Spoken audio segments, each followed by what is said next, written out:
Masih bersama kami di iNews Siang, pemirsa. Kasus dugaan penistaan agama oleh Holy Wings memasuki babak yang baru. Ya, pemirsa, setelah menetapkan 6 tersangka, polisi menyegel ruang kerja kantor Holy Wings di kawasan BSD, Tangerang Selatan, Banten.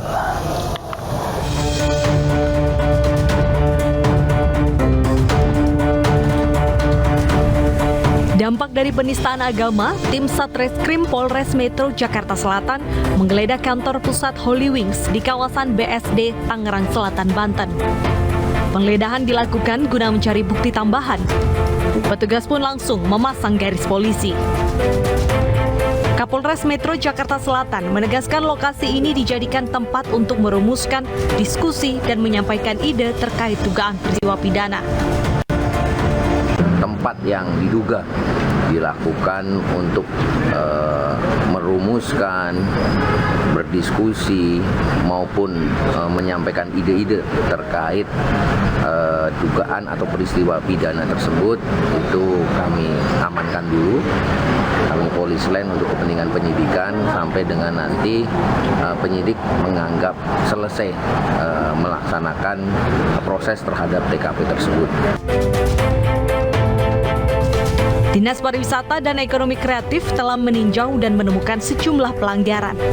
Akhirnya, pemerintah Provinsi DKI pun mencabut semua izin usaha outlet Holy Wings di Jakarta, yaitu sebanyak 12 outlet. Berdasarkan hasil peninjauan petugas, sejumlah outlet Holy Wings di Jakarta belum memiliki sertifikat standar klasifikasi baku lingkungan Indonesia atau jenis usaha bar yang terverifikasi. Ya, memang setelah dicek ada beberapa yang tidak memenuhi syarat administrasinya. Ya. Artinya itu baru dicek setelah promo ini ramai gitu ya, Pak? Ya, memang kan semua itu kan perlu ada evaluasi pengecekan. Ya, memang berawal dari kasus promo miras ya. Nah, atas dasar itu kami kan merekomendasikan ke PTSP nanti merekomendasikan ke BKPM sesuai dengan Undang-Undang Cipta Kerja ya. Kemudian terkait dengan ada administrasi izin-izin yang belum lengkap, itu juga menjadi salah satu penyebabnya. Sementara itu, salah satu pemegang saham Holy Wings, Hotman Paris Hutapea, berkunjung ke Ketua MUI Pusat Holil Nafis. Hotman datang meminta maaf terkait kegaduhan promo Holy Wings yang viral di media sosial. Saya atas nama pribadi dan juga atas nama Holy Wings sebagai institusi memohon maaf kepada Bapak Kiai Holil Nafis dan juga kepada umat Islam. Mudah-mudahan permohonan maaf kami ini dikabulkan dan kami menyerahkan agar masalah ini benar-benar diselesaikan melalui proses hukum untuk ditindak sesuai dengan ketentuan hukum yang berlaku. Buntut dari kelalaian promosi, 6 karyawan Holy Wings ditetapkan sebagai tersangka atas kasus promo miras yang menyinggung unsur agama. Para tersangka dijerat dengan pasal berlapis dengan ancaman hukuman maksimal 10 tahun penjara. Tim Liputan iNews melaporkan. Ya, pemirsa, kita langsung terhubung dengan rekan Nadia Valeri di Holy Wings di wilayah Gatot Subroto, Jakarta. Halo, selamat siang rekan Nadia. Apakah hingga pagi hari ini ada aktivitas di Holy Wings Gatot Subroto? Ya, selamat siang Pram, Anggi, dan juga pemirsa. Saat ini saya melaporkan di salah satu outlet Holy Wings, tepatnya di Jalan Gatot Subroto, Jakarta Selatan, di mana tadi tepat pada pukul 10 pagi waktu Indonesia Barat, outlet Holy Wings ini sudah dilakukan penutupan dan juga penyegelan oleh Satuan Polisi Pamung Praja DKI Jakarta dan juga aparat kepolisian. Dengan dilakukannya penyegelan ini, outlet Holy Wings ini resmi tidak memiliki izin usaha dan juga tidak boleh beroperasi lagi. Dan selain outlet Holy Wings di Jalan Gatot Subroto ini, hari ini juga pihak dari Satpol PP DKI Jakarta bersama aparat kepolisian resmi melakukan penyegelan dan juga penutupan terhadap 11 cabang Holy Wings lainnya yang tersebar di seluruh wilayah DKI Jakarta. Berdasarkan keterangan dari Kasatpol PP DKI Jakarta, Arifin, bahwa memang penyegelan dan juga penutupan dilakukan secara serempak hari ini karena seluruh cabang Holy Wings dinyatakan tidak memiliki izin usaha yang lengkap dan memang ada sejumlah outlet yang memiliki izin usaha namun ini tidak sesuai dengan peruntukannya. Terkait dengan pertanyaan mengapa kenapa outlet Holy Wings ini baru saja ditutup ataupun disegel saat ini, sementara sebelumnya sudah ada beberapa polemik terkait dengan outlet Holy Wings. Tadi disampaikan oleh Kasat Pol PP DKI Jakarta bahwa sebelumnya pihaknya ini sudah berulang kali melakukan penindakan dan juga penertiban terhadap outlet Holy Wings ini dari beberapa kasus sebelumnya, yakni terkait dengan pelanggaran jam operasional selama masa PPKM. Namun hingga saat ini outlet Holy Wings sudah resmi ditutup dan juga disegel dikarenakan terbukti tidak memiliki izin usaha. Sebelumnya Pram, Anggi, dan juga pemirsa, ini memang kisruh outlet Holy Wings berawal dari adanya promo minuman keras untuk Muhammad dan Maria, di mana kasus ini juga berujung ke jalur hukum dan juga saat ini ada 6 orang dari pegawai Holy Wings yang sudah ditetapkan sebagai tersangka di Mapolres Metro Jakarta Selatan. Ya, Pram, Anggi. Baik, terima kasih Valeri untuk informasinya. Selamat bertugas kembali.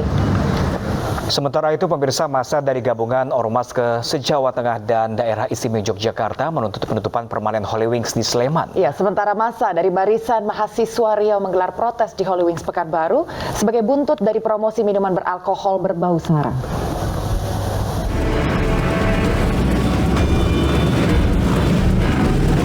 Ratusan anggota gabungan Ormas se-Jawa Tengah dan Daerah Istimewa Yogyakarta menggeruduk kafe Holy Wings Sleman, Yogyakarta kemarin siang. Perwakilan demonstran menuntut permintaan maaf dari manajemen Holy Wings akibat promosi minuman beralkohol yang menyinggung SARA. Massa juga menuntut Holy Wings ditutup secara permanen karena dianggap menistakan agama.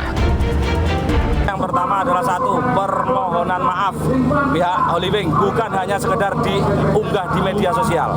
Ya, karena kita ketahui bahwa selama ini mereka hanya mengunggah permohonan maafnya di Instagram. Kita pengen manajemen bersungguh-sungguh menyatakan penyesalannya.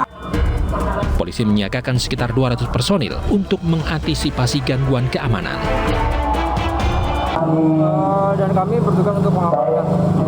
Ada berapa personil Pak ini? Yang terlibat melibatkan sekitar 250 personil jajaran Polres maupun Polsek.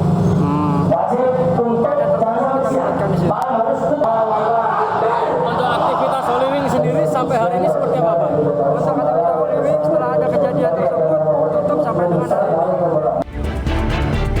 Di Pekanbaru Riau, massa dari Barisan Mahasiswa mendatangi Holy Wings di Jalan Soekarno-Hatta, Pekanbaru kemarin siang. Puluhan orang berorasi dan memasang spanduk tuntutan di depan pintu masuk Holy Wings.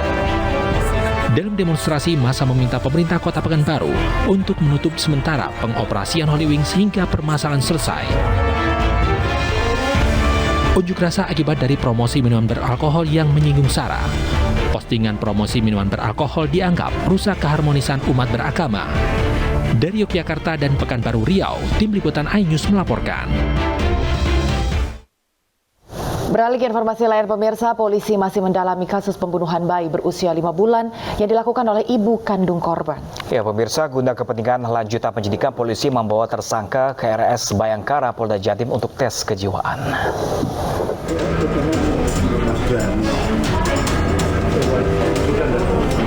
Eka Sari Yuni Hartati, tersangka kasus pembunuhan bayi 5 bulan, masih menjalani pemeriksaan. Polisi menetapkan Eka Sari Yuni Hartati yang juga ibu kandung korban sebagai tersangka tunggal. Petugas masih mengembangkan penyidikan atas kasus ini dengan memeriksa sejumlah saksi yang kemungkinan akan ada tersangka lain. Dalam pemeriksaan, tersangka telah mengakui semua perbuatannya. Korban merupakan anak kandungnya berinisial AD berusia 5 bulan. Korban sering menangis sehingga membuatnya geram dan menganiayanya. Tersangka juga mengaku sering menganiaya korban dengan alasan melampiaskan kemarahan karena sering cekcok dengan suami. Kami segera berkonsultasi dengan dokter psikologi, dalam hari ini tim psikiater, untuk menentukan kondisi kejiwaan daripada tersangka ini, pelaku ini. Artinya Polsek Wonocolo sudah bersurat ke Dokes, dalam hal ini Rumah Sakit Bayangkara, untuk kami minta ada pendampingan daripada psikiater untuk mengatas kejiwaan daripada pelaku tersangka ini. Hasil olah TKP dari tim Inafis Polrestabes Surabaya, korban meninggal ditemukan luka lebam di sejumlah bagian tubuh, serta adanya gumpalan darah di bagian kepala belakang. Hal ini akibat benturan setelah dilempar ibunya ke tempat tidur. Dari Surabaya, Jawa Timur, Hari Tambayong, iNews melaporkan. Pemirsa, untuk mengetahui terkait perkembangan terkini kasus pembunuhan bayi oleh ibu kandung, kami sudah terhubung dengan Kapolsek Wonocolo, Kompol Royke Hendrik Francisco. Selamat siang, Pak. Selamat siang, Mbak. Ya, Pak, saat ini seperti apa hasil dari pemeriksaan kejiwaan dari ibu korban? Untuk rencana pemeriksaan baru akhir ini, Mbak. Masih psikis daripada pelaku ini, sementara kami masih merencanakan minggu ini, Mbak. Ya, Pak Royke, benarkah ini sang ibu menganiaya sang balitanya hingga tewas ini karena sakit hati atau kesal dengan sang suami? Sejauh ini kami belum menyimpulkan terkait dengan sakit hati ataupun kekecewaan pada suami, tetapi statement daripada pelaku ini mengatakan pada penyidik bahwa dia mengenai ini karena dia sering bertengkar dengan suaminya. Ketika bertengkar dengan suaminya itu anaknya ini rewel. Jadi kemungkinan untuk menentukan dia akibat depresi dengan kondisi suaminya atau tekanan pada suaminya itu mungkin masa sudah kami melaksanakan tes kejiwaan dulu untuk pelaku, baru kita kembangkan daripada statement daripada pelaku itu sendiri gitu, Mas. Bapak, ini kalau kamu boleh tahu, Bapak sudah berapa lama sang ibu atau pelaku ini menjalin suami istri dengan sang suami? Sudah berapa lama pernikahan mereka? Ya, status pernikahan daripada suami istri ini nikah siri, Mas. Mereka sudah berumah tangga kurang lebih sekitar 5 tahun. Dikaruniai 2 orang anak. Anak yang pertama berumur kurang lebih 1,5 tahun. Anak yang kedua berumur 5 bulan. Bayi yang baru meninggal kemarin hari Kamis itu, Mas. Baik. Jadi statusnya itu masih pernikahan siri, Mas. Ya, Pak, informasi yang kami dapatkan bahwa proses otopsi ini sudah dilakukan. Boleh diinformasikan, Pak, terkait dengan hasil otopsi itu sendiri? Iya, kami melakukan rekonstruksi dan termasuk dibantu di backup dari tim Inafis Polrestabes Surabaya itu pada hari Sabtu. Begitu kami mendengar laporan dari masyarakat terkait dengan adanya jenazah bayi yang sudah membusuk di Siwalan Kerto Tengah. Jadi hasil otopsi itu, Mbak, itu menjelaskan bahwa korban ini mengalami benturan daripada benda tumpul di belakang kepalanya dan termasuk di tulang belakangnya, Mbak. Jadi sesuai dengan rekonstruksi yang kami lakukan pada saat kami melaksanakan olah TKP itu, Mbak, itu kami menemukan kondisi jenazahnya itu sudah hitam membiru dan dari kepala belakangnya itu mengeluarkan cairan yang berbau busuk, Mbak, cairan hitam yang berbau busuk. Dan disampaikan dari tim laboratorium forensiknya dari Inafis dari Polrestabes Surabaya termasuk dari tim dokter yang melaksanakan otopsi bahwa itu diakibatkan karena ada pembuluh darah yang pecah di belakang otak belakang daripada bayi ini yang membuat cairan itu keluar dari kepalanya gitu. Iya, Pak Royke, berarti ini jenazah bayi ditemukan sudah keadaan membusuk, berarti sudah beberapa hari. Ini siapa yang menemukan bayi tersebut, Bapak? Jadi kronologis awal itu, Mbak, itu Mas, kami sampaikan bahwa bayi ini ditemukan meninggal pada pukul 02 pagi waktu Indonesia Barat pada hari Kamis tanggal 23 Juni. Jadi ditemukan sama ibu kandung daripada pelaku atau nenek korban kepada bayi ini. Di hari itu juga?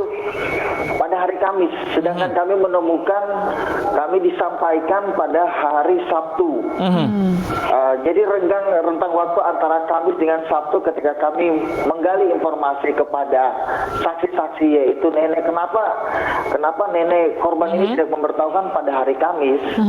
Nenek korban ini tidak memberitahukan karena pelaku ini mengancam kepada ibu kandungnya, jangan kamu beritahukan kepada siapapun, karena saya mau keluar kota, ada kegiatan family gathering dari kantor bersama suami saya.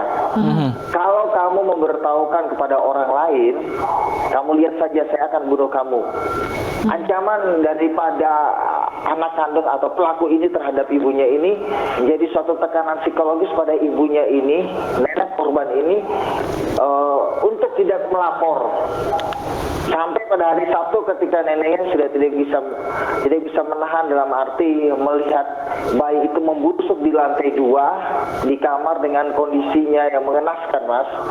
Neneknya akhirnya menceritakan pada tetangganya, yaitu saudara Adam. Begitu, Oke, baik. Terima kasih banyak Pak Royke telah berbagi informasi bersama kami. Kami akan masih mengawal terus kasus ini. Terima kasih banyak Bapak Royke. Terima kasih, Mas. Salam sehat selalu. Pemirsa, aksi pelecehan terhadap anak kembali terjadi dan menimpa anak di bawah umur. Selengkapnya sesaat lagi pemirsa, tetaplah bersama kami di INC.